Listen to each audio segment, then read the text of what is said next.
விமர்சிச்சு வேலை இல்ல. நம்ம தெரிந்து கொள்ள வேண்டிய விஷயங்கள் இருக்கு பாருங்க, அதுக்கு போயிருவோம். நாம் ஏற்றுக்கிற இந்த இஸ்லாமிய மார்க்கம் இருக்குது இல்லையா, இந்த மார்க்கம் அல்லாஹ்வால் கொடுக்கப்பட்ட மார்க்கம் என்று நீங்கள் முதல்ல நம்ப வேண்டும்.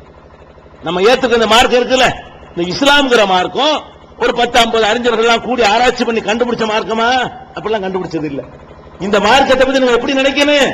இந்த மார்க்கம் படைத்த இறைவன் மூலமாக அவன் தூதர் வழியாக நமக்கு கிடைத்தது. இது அல்லாஹ் குர்ஆன்ல சொல்லி காட்டுகிறான். அல் யௌம அக்மல்து லக்கும் தீனக்கும், இன்றைய தினம் உங்கள் மார்க்கத்தை நான் முழுமைப்படுத்தி விட்டேன். அல்லாஹ் சொல்றான், நான் முழுமையாக்கினேன். நபிகள் நாயகம் ஸல்லல்லாஹு அலைஹி வஸல்லம் அவர்களுக்கு கடைசி ஹஜ்ஜில இந்த வசனத்தை அல்லாஹ் அருளுகிறான். அப்பதான் உங்களுடைய பணிகள் எல்லாம் முடிச்சு விரைவில் போக போகிறார்கள். அந்த கட்டத்தில் இந்த வசனத்தை அருளி அல்லாஹ் என்ன சொல்கிறான்? இந்த மார்க்கத்தை நான் கம்ப்ளீட் பண்ணியிருக்கிறேன், நான் முழுமையாக்கி இருக்கிறேன். வாத்மம்து அலைக்கும் நிஅமதி, எனது அருட்கொடைகளை உங்களுக்கு நான் நிறைவுபடுத்தி இருக்கிறேன். ஒரு ரலியத்துலக்கும் இஸ்லாம் தீனா, இஸ்லாம் என்ற இந்த மார்க்கத்தை வாழ்க்கை நெறியாக நான் பொருந்திக் கொண்டேன். அப்ப என்ன அர்த்தம்? இந்த மார்க்கத்தை தந்தவன் அல்லாஹ். இந்த மார்க்கத்தை எப்படி தந்தேங்கிறான்?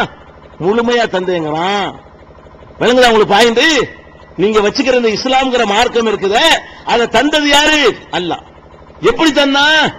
பாதியை தந்துட்டு பாதியை நீனா போட்டு செஞ்சுக்கன்னு தந்திருக்கிறானா? அப்படி தரல. ஒரு மனுஷனுக்கு 5 இட்லி தேவை, 3 இட்லியை கொடுத்துட்டு 2 இட்லி நீனா வாங்கி சாப்பிட்டுக்க, இப்படி சொன்னு வைங்க, அவன் இஷ்டத்துக்கு சாப்பிட்டுக்கிறான். அவனுக்கு எத்தனை தேவையோ அத்தனை அள்ளி போட்டு வைங்க, வயிற்றுல இடம் இருக்குமா? அப்புறம் இருக்காது. அல்லாஹ் உங்களுக்கு என்ன சொல்றான்னு கேட்டா, இந்த மார்க்கத்தை நான் உனக்கு முழுசாக்கி தந்துட்டேன், ஃபுல் பண்ணிட்டேங்கிறான். அப்ப அல்லாஹ் தந்திருக்கிற இந்த மார்க்கம் அல்லாஹ்வால் முழுமைப்படுத்தப்பட்டது. இதுதான் பஞ்சாயத்து, இதுதான் விவகாரம். நாங்கள் என்ன சொல்கிறோம்? இந்த மார்க்கத்தை தந்தவன் அல்லாஹ்வா இல்லையா? நாங்கள் அல்லாஹ் தந்தான் என்று சொல்கிறோம். அல்லாஹ் தந்தது அரைகுறையா தந்தானா முழுசா தந்தானா? முழுசா தந்தான் என்று சொல்கிறோம். முழுசா தந்தான் என்னங்க அர்த்தம்? முழுசா தந்தான் என்ன அர்த்தம்? அதுக்கு பிறகு எதுவும் அதுல வரக்கூடாது, அதான் அர்த்தம். முழுசா ஆயிடுச்சுன்னா என்ன அர்த்தம்? ஃபுல்லா எல்லாம் ஃபுல்லா ஆயிடுச்சுன்னா என்ன அர்த்தம்? டேங்க் ஃபுல்லா ஆயிடுச்சு என்ன அர்த்தம்? மறுபடி டேங்க்ல தண்ணி போவாது, போனா உள்ளது வெளியே போயிடும். டேங்க் நிறைஞ்சு அப்படி தழும்பி கொண்டு நிற்கும் போது, தண்ணி தேங்கி தழும்பி கொண்டு நிற்கும் பொழுது வெளியே இன்னும் கொஞ்சம் தண்ணி எடுத்து ஊத்துறான், 2 குடம் தண்ணி ஏன் பங்கு இருக்கட்டும் இருக்குமா? இவன் ஊத்துற 2 தண்ணி உள்ள போனுச்சுன்னு சொன்னா உள்ள இருந்த 2 குடம் தண்ணி வெளியே வந்துடும். அப்ப முழுமையாக்குறதுக்கு என்ன அர்த்தம் என்று கேட்டால், அதுல வேற ஒண்ணும் வரவே கூடாது. நபிகள் நாயகம் ஸல்லல்லாஹு அலைஹி வஸல்லம் சொன்னார்கள், ஈயாக்கும் உங்களை எச்சரிக்கிறேன். அவங்களும் சொல்றாங்க, ஈயாக்கும் உங்களை எச்சரிக்கிறேன். வ முஹ்தஸாத்தில் உமூர், எனக்கு பின்னால் உருவாக்கப்படுகிற காரியங்களை விட்டு உங்களை நான் எச்சரிக்கிறேன். எனக்கு பிந்தி உண்டாகும்ல, அதெல்லாம் உங்களை எச்சரிக்கிறேன். ஏன் எச்சரிக்கிறேன்? குல்ல முஹ்தஸத்தின் பிதா, எனக்கு பின்னால் உருவாக்கப்படுது மார்க்கம்னு சொல்லி எனக்கு பின்னாடி உண்டானா, நான் தான் அல்லாஹ்வுடைய தூதர், மார்க்கம் அல்லாஹ்வுடைய மார்க்கம், நான் தான் அதை வாங்கி தர போறேன், வாங்கி உங்களுக்கு தந்து விட்டேன். அதுக்கப்புறம் எனக்கு பிந்தி இதுல ஏதாவது புதுசா வந்தால், நான் அல்லாஹ்ட்ட தூதரா இருக்கிறேன் இல்லங்க, எனக்கு அல்லாஹ் முழுசா தந்துட்டான்ல, முழுசா தந்தது உங்கள்ட்ட கொண்டு தந்துட்டேன்ல, அதுக்கு அப்புறம் நானாக உன்னை கையில மடியில போட்டு உண்டாக்கினால் என்னவாக? குல்ல முஹ்தஸத்தின் பிதா, எனக்கு பின்னால் உருவாக்கப்பட்ட ஒவ்வொரு காரியமும் மார்க்கம்னு பேர்ல எதை உண்டாக்கினாலும் அது அனாச்சாரம். குல்ல பிதாத்தின் லலாலா, ஒவ்வொரு அனாச்சாரமும் வழிகேடு. குல்ல லலாலத்தின் பின்னார், ஒவ்வொரு வழிகேடும் நரகத்தில் சேர்க்கும். ரசூலுல்லாஹ் சொல்றாங்க. அல்லாஹ் சொல்லாம மார்க்காண்டு ஒண்ணு நீங்க செஞ்சீங்கன்னா, அல்லாஹ்வுடைய ரசூல் சொல்லாம மார்க்காண்டு ஒண்ணு செஞ்சீங்கன்னா அதுக்கு என்ன கிடைக்கும்? நரகம். நரகம் தான் கிடைக்கும். நம்ம மௌலூத் தானே ஓதுறோம், பாத்தியா தானே ஓதுறோம், நடக்காது. புரிஞ்சுக்கிறதுக்காக நான் உங்களுக்கு சொல்றேனே. இப்ப நம்ம இஷா தொழுவோம். இஷாவுக்கு எத்தனை ரக்காத் தொழுதீங்க எல்லாரும்? வெளியூர் ஆளுக்கு 2 தொழுப்பீங்க, உள்ளூர் ஆளுக்கு 4 தொழுதீங்களா? இதெல்லாம் தொழுதீங்க, 4 தொழுதீங்க. இங்க வேலூர்ல ஜமாத்துல மசூரா பண்ணி 4 ரொம்ப கம்மியா இருக்குது, நம்ம ஒரு 8 ஆக்கிக்கிறோம் அப்படின்னு என்ன பண்றாங்க? நாளையில இருந்து இஷா தொழுகை 8ங்கிறாங்க. இது ஏத்துக்கிறீங்களா? கூட தானே சொல்றாங்க, குறைக்கலையே. 4 2 குறைக்கலாம், 4 என்ன ஆக்குறாங்க? 8 ஆக்குறாங்க. இப்ப எல்லாரும் என்ன செய்வோம்? நல்ல அழகான வேலை, 4 ரக்காத் 8 ஆக்கிட்டீங்க அப்படின்னு யாராவது சொல்லுவீங்களா? உதப்பீங்களா? இழுத்து போட்டு உதப்பீங்க. ஏன் அதிகமா தான் ஆக்குறாரு அவரு, குறைச்சிடல எங்க மார்க்கத்தை. அப்ப உங்க மனசாட்சி சொல்லுது இவருக்கு இந்த அதிகாரம் இல்ல, அதை 8 சொல்ற அதிகாரம் ஒருத்தருக்கு தான் இருக்குது, அதை 4 சொல்ற அதிகாரம் ஒருத்தருக்கு தான் இருக்குது. யாருக்கு இல்ல? 8 4ஆக்கவோ 4 8ஆக்கவோ அஜர்த்துக்கு இல்ல, உலமாவுக்கு இல்ல, ஊருக்கு இல்ல, மக்களுக்கு இல்ல, எவருக்கு இல்லன்னு விளங்குதுல. அப்ப என்ன விளங்குது? மார்க்கம் என்ற பெயரால் அல்லாஹ் ஒரு யூனிஃபார்ம் உங்களுக்கு தந்து விட்டான்னு சொன்னா அதுதான் மார்க்கமே தவிர நல்லது என்ற பெயர்ல நீங்க அதிகப்படுத்திக்கிற முடியுமா? ஒவ்வொரு ரக்காயத்திலையும் ஒரு ருக்கு செய்றீங்க, 2 சைதா செய்றீங்க. ஒருத்தன் என்ன பண்றான், என்ன ருக்கு சைதா மட்டும் 2, ருக்கு மட்டும் 1, அது என்ன கம்மியா இருக்குது, நம்ம டபுள் ருக்கு போடுவோம். இந்த ருக்குனா குனிகிறது தானங்க, பணிவு தானங்க. ஒரு தடவை குனிஞ்சா கொஞ்சம் பணிவு, 2 தடவை குனிஞ்சா அதிக பணிவு தானே. ஒருத்தன் நினைக்கிறான் நம்ம இன்னையில 2 ருக்கு பண்ணுவோம். ருக்கு பண்ணுவது என்ன செய்யறது? அல்லாஹ் அக்பர் அல்லாஹ் அக்பர் அல்லாஹ் அக்பர் அல்லாஹ் அக்பர் 2 ருக்கு பண்றான். ஏன்டா இப்படி பண்ற? ஒருத்தன் நினைக்கிறான் நம்ம இன்னையில 2 ருக்கு பண்ணுவோம். ருக்கு பண்ணுவது என்ன செய்யறது? அல்லாஹ் அக்பர் அல்லாஹ் அக்பர் அல்லாஹ் அக்பர் அல்லாஹ் அக்பர் 2 ருக்கு பண்றான். ஏன்டா இப்படி பண்ற? நான் மலையாளம் செஞ்சேன், நான் கூத்தாடிச்சேன், டான்ஸ் ஆடுறேன், ருக்கு தானங்க செஞ்சேன், சுபான ரபியல் ஆலா தானங்க அலீம் தானங்க சொன்னேன், நல்ல வார்த்தை தானங்க அப்படின்னு சொன்னா ஒத்துக்குருவீங்களா? அடை உன்னை எத்தனை ருக்கு செய்ய சொல்லி அல்லாஹ் சொன்ன அதை சொல்லு. அல்லாஹ்வுடைய ரசூல் அதை செய்வியா? நீ தான் ருக்கு ஜாஸ்தியாக்குவியா? அப்ப நமக்கு மனசாட்சிக்கு விளங்குது அல்லாஹ்வும் ரசூலும் சொல்லி தந்ததுக்கு மேல உன்னை சேர்க்கிறது தப்பு. நல்லதுன்னு சொன்னாலும் தப்பு தான், கெட்டதுங்கிற பேர்ல சேர்த்தாலும் தப்பு தான். இது விளங்குதா இல்லையா? அப்ப மார்க்கம் நம்ம என்ன சொல்றோம்? மார்க்கம் என்ற பெயரால் ரசூலுல்லாஹ் காலத்துல இருந்துச்சா இல்லையான்னு பாருங்க. ரசூலுல்லாஹ் காலத்துல இருந்தா மார்க்கம் ஒத்துக்கிறங்க, ரசூலுல்லாஹ் காலத்துல இல்லைன்னா மார்க்கம் இல்ல. இது எங்க இருந்து நான் இதெல்லாம் சொல்றோம்? நாங்களா இட்டு கட்டி சொல்றோமா? அல்லாஹ் குர்ஆன்ல அழகா சொல்றான், இத்தபியூ, மக்களே நீங்கள் பின்பற்றுங்கள், மா உன்சில இலைக்கும் மிர் ரப்பிக்கும், உங்கள் இறைவனிடமிருந்து எது உங்களுக்கு அருளப்பட்டதோ அதை பின்பற்றுங்கள். உங்களுக்கு அல்லாஹ் கட்டளையிடுறான், உங்க சொந்த அறிவை கொண்டுலாம் மார்க்கத்தை உண்டாக்கிறாதீங்க, உங்களுடைய மன இச்சைப்படி எல்லாம் சட்டங்களை உருவாக்காதீங்க. இறைவன் புறத்திலிருந்து உங்களுக்கு என்ன அருளப்பட்டதோ அதை நீங்கள் பின்பற்றுங்கள். இதுதான் அல்லாஹ் உங்களுக்கு போடக்கூடிய கட்டளை. உங்கள் அப்பன் பாட்டனையோ உங்கள் முன்னார்களையோ மூதாதையர்களையோ நீங்கள் பின்பற்றக்கூடாது, அல்லாஹ்விடமிருந்து வந்த மார்க்கத்தை பின்பற்றுங்கள். அத்தீஉல்லாஹ் வ அத்தீஉர் ரசூல், குர்ஆன்ல அல்லாஹ் சொல்லி காட்டுறான்.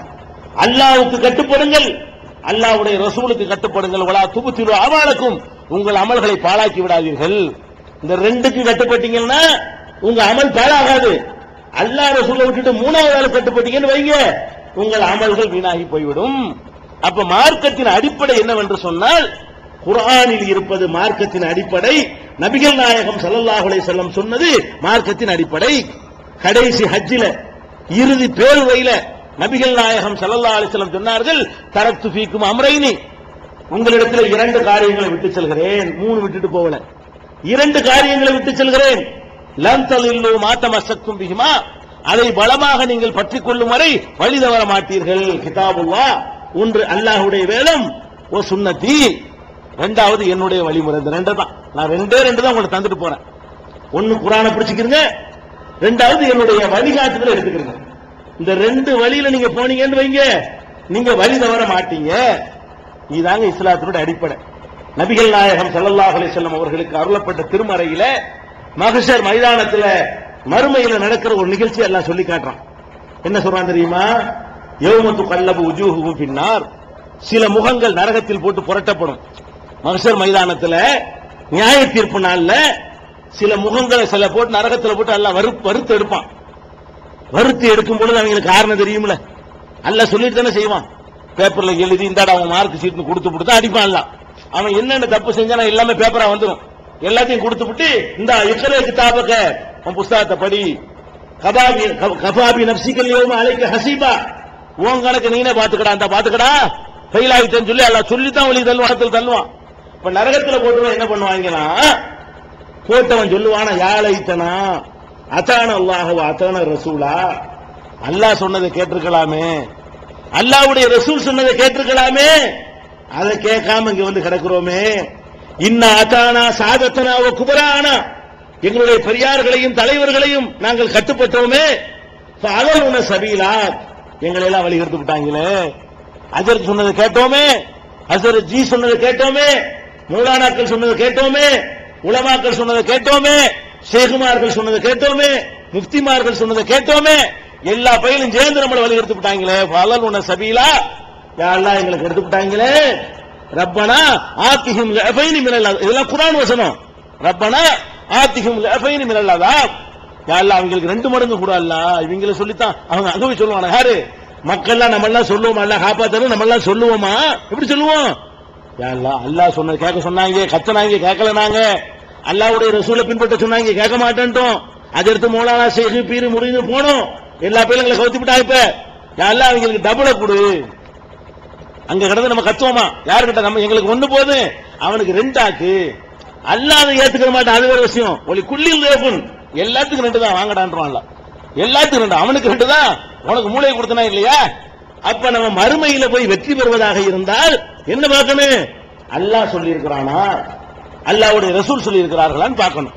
அதான் இஸ்லாம் முழுமையாக்கப்பட்டதுக்கு அர்த்தம். அல்லாஹ்வுடைய மார்க்கம் நீங்க ஒத்துக்கிட்டதுக்கு அர்த்தம் அதான். இன்னைக்கு என்ன நடக்கிறது? இது பாயிண்ட்க்கு வருவோம். இன்னைக்கு என்ன நடக்கிறது? இந்த ஒரு மார்க்கத்தை, ஒரு இஸ்லாமிய மார்க்கத்தை 4 கூறாக பிரித்து உங்களுக்கு தந்திருக்கிறார்கள். எப்படி பிரித்திருக்கிறார்கள்? ஒரு ஆள் ஷாபியா, ஒரு ஆள் ஹனபி, நாங்கெல்லாம் ஹன்ஃபி ஜமாத்து, நாங்கெல்லாம் ஷாபி ஜமாத்து, நாங்கெல்லாம் மாலிகி ஜமாத்து, நாங்கெல்லாம் ஹம்பலி ஜமாத்து. என்னடா ஹம்பலி ஜமாத்து, என்ன மாலிகி, என்ன இது? இது குர்ஆன்ல இருக்குதா? முஸ்லிம்களே உங்களை 4 ஜமாத்தாக நாங்கள் பிரித்துக்கிறோம் எல்லாம் சொல்றானா? ரசூல் ஸல்லல்லாஹு அலைஹி வஸல்லம் சொன்னாங்களா? முஸ்லிம்களே உங்களை ஷாபி, ஹனபி, மாலிகி, ஹம்பலி என்று 4 கூறுகளாக பிரித்திருக்கிறோம் ரசூலுல்லாஹ் சொன்னாங்களா? அல்லாஹ் என்ன சொல்றான்?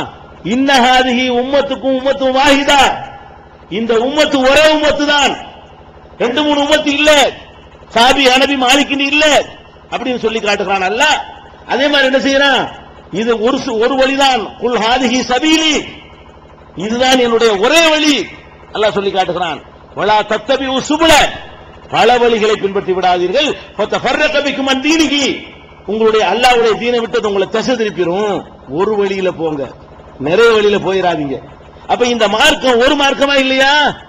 உங்களுடைய அல்லாஹ் ஒரு அல்லாஹ், உங்களுக்கு அனுப்பப்பட்ட தூதர் ஒரு தூதர், உங்களுக்கு நேர்வழி காட்ட தந்த வேதம் ஒரு வேதம், ஒரு இஸ்லாம், ஒரு மார்க்கம். அப்புறம் ஏன் 4? அப்புறம் என்ன ஷாபி ஹனபி இவங்களை எல்லாம் பின்பற்ற வேண்டும் என்று யார் உங்களுக்கு சொன்னது? இந்த சட்டத்தை வகுத்தவர் யாரு?